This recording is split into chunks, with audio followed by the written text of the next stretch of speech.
nigérienne de l'électricité Nigélec voit ses capacités renforcées avec l'injection récemment d'environ 18 MW dans son réseau électrique à Niamey grâce à l'aboutissement du projet d'installation de la centrale diesel par l'Office national de l'eau et de l'électricité ONE du Maroc à la zone industrielle Niamey 2. Il faut dire que suite à la rupture de la fourniture de l'énergie électrique par le Nigeria du fait des sanctions injustes et inhumaines de la CEDEAO contre notre pays, suite aux événements du 26 juillet 2023, les nouvelles autorités ont sollicité l'appui du royaume chérifien pour faire face à la situation. C'est ainsi que le Maroc va satisfaire la requête du Niger et mieux, ce pays ami et frère va réagir avec promptitude et réaliser la centrale composée de 9 groupes de 2,5 MW chacun à titre de don. La partie génie civil étant assurée par la Nigélec. Ils nous ont juste demandé de mettre à la disposition de leur équipe tout ce qui est du génie civil. Et nous nous sommes attelés à le faire. Ils se sont mis à l'œuvre. On avait convenu d'une convention sur 18 mois et une fois que cette convention a été déterminée, ils se sont acharnés à faire parvenir ces groupes, accompagnés de techniciens au nombre de 35 pour nous aider à mettre en place ces groupes. Ce qui est extraordinaire et mérite d'être souligné, c'est que cette centrale a été réalisée en un temps record, tenez bien, 4 mois au lieu de 18 initialement prévus. Ceci est à mettre à l'actif des techniciens marocains, une trentaine, et ceux de la Nigélec disponibles nuit et jour sur le chantier. Des pays voisins et amis qui ont facilité le transit du matériel dans des conditions optimales de sécurité et l'ambassadeur sortant du Maroc au Niger, Alal El Achab, très dynamique.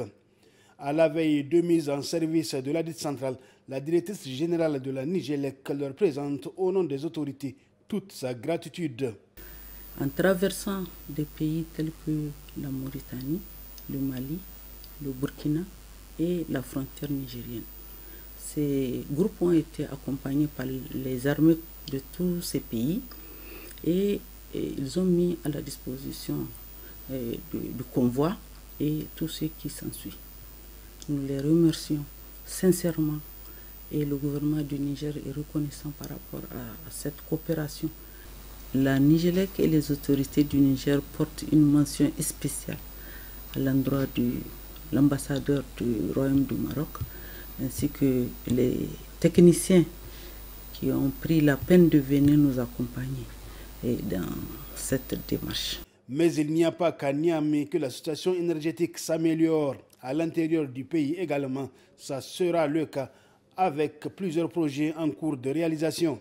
Avant les événements du 26 juillet, nous avons une capacité de 100 MW à partir du Nigeria pour alimenter la zone fleuve qui est constituée des régions de Niamey, Dosso et Tillabéri.